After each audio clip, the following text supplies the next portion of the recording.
Hey there friends, Nibs again.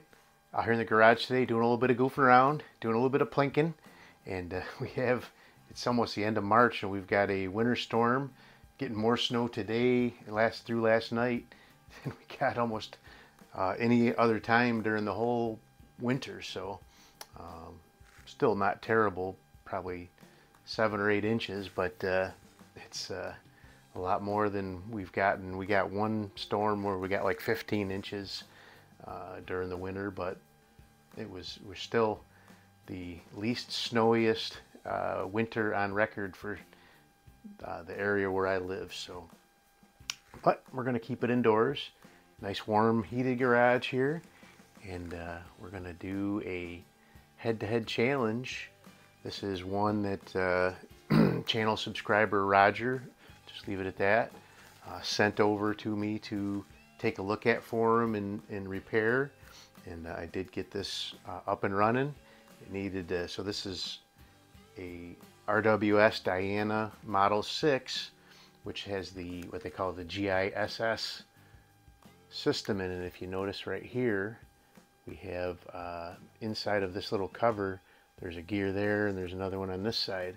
So we have counter opposing pistons that when you cock it, they both pull in towards the center. When you shoot, they both go, one goes forward, one goes backwards, and it completely eliminates any recoil. So Roger sent this over to me, barely had any power. The pellet would just barely come out of the barrel.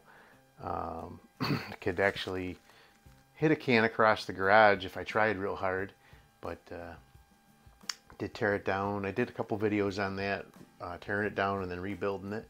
That was very interesting. But I did put a new seal set in here. It's got a actual seal in the front, and then it's got what they call a buffer seal in the back that just acts as a rebound. So when that back one slams backwards, it doesn't damage the piston. But we're going to do a head-to-head challenge with this. So this one is an RWS branded Diana Model 6. This one was made in 11 of 83 and is marked made in West Germany.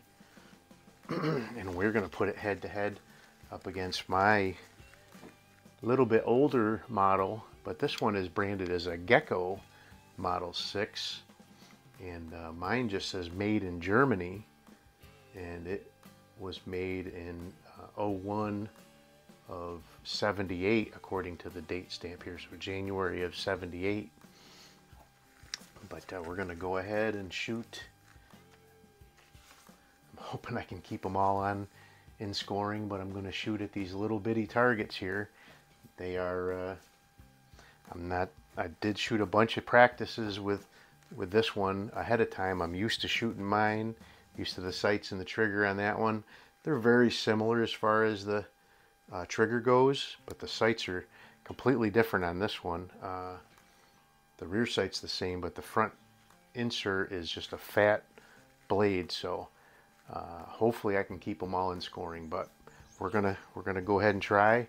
I'm gonna use some Meisterkugeln 7.0s. Those are my go-to pellets, you guys know.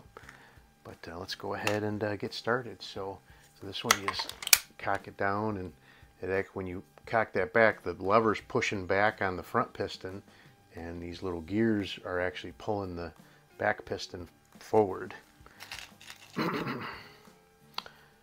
So for anybody who's not aware or familiar with my setup here, got a lot of new subscribers recently. We are shooting 7 yards here in the garage, and one little tiny target is a difficult difficult target to hit sometimes from this distance. So let's go ahead and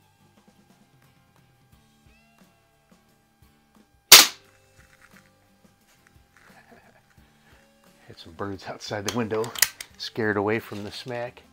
That looked like a good hit. I don't know what they're excited about off the side of the house there, but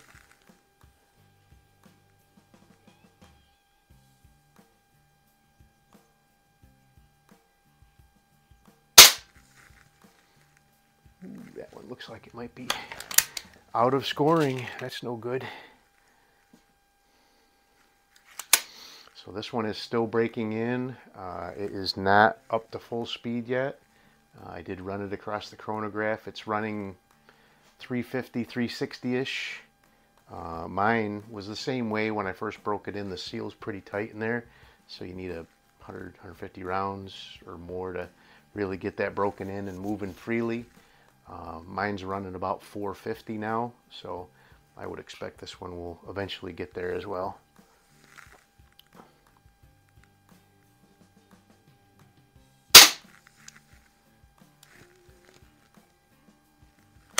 Alright, that's a good one.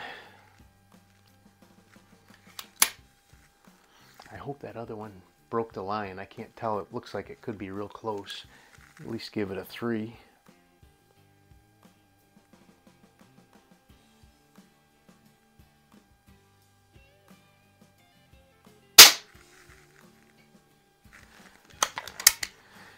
Pretty consistent with the rest of them though. I don't know why that one dropped low like that, but all right, let's get this last shot on there, and then we'll shoot my my Geco.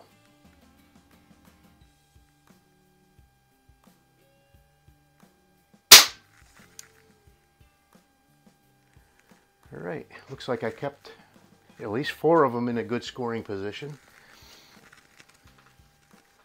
It sure sounds like it's shooting with more power. I don't know, but my chronograph doesn't lie. But this one here, like I said, is started out when I first rebuilt it right in that mid 300s type of range, and slowly creeped up, and now it's settled right off at like 450. So, which I think is actually what they're rated for. So, all right, let's see if I can hit anything with this one. Dead in the middle. Like I said,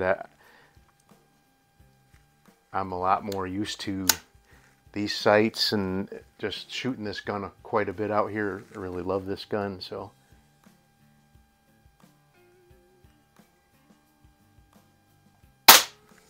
Ooh.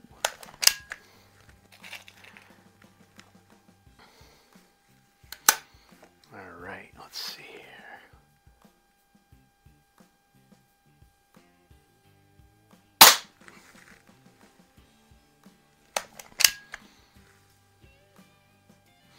Did not see where that one landed. It don't see anything outside the bullseye, so hopefully it's just in one of those other holes.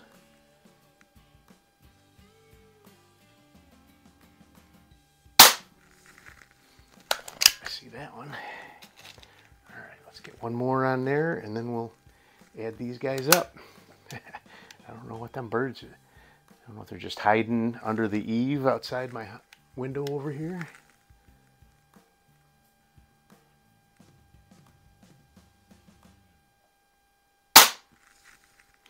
All right, so none of those are perfect, but could be anybody's game still. Stand by while I add those up.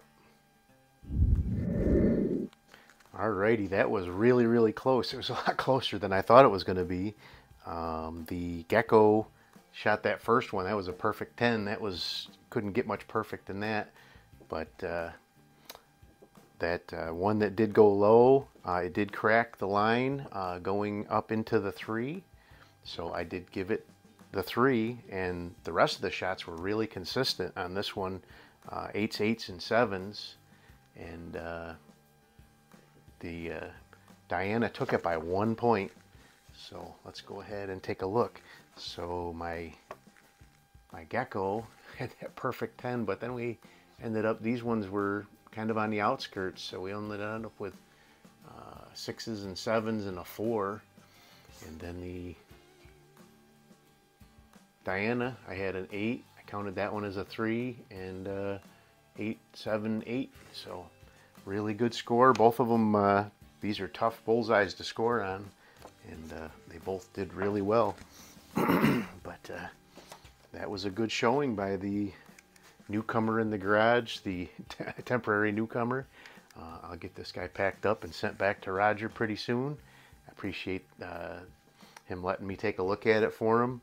It's a lot of fun rebuilding these things, and I especially like getting these interesting ones, the oddballs, whatever you want to call them, in the garage. So, but if you if you have anything that does need to be repaired, I'm not saying I'm going to definitely do it or not, but my email address is down in the comments, or the not in the comments, in the description text, and if you contact me there, if it's something I think I can't do, I might know where you can send it to get repaired or get parts for it if you just need parts. But I'm glad to help out in any way that way as I can. But this one's ready to go. We'll pack it back up, get it back to the owner. Hope you guys liked the video. Till next time, have a great day.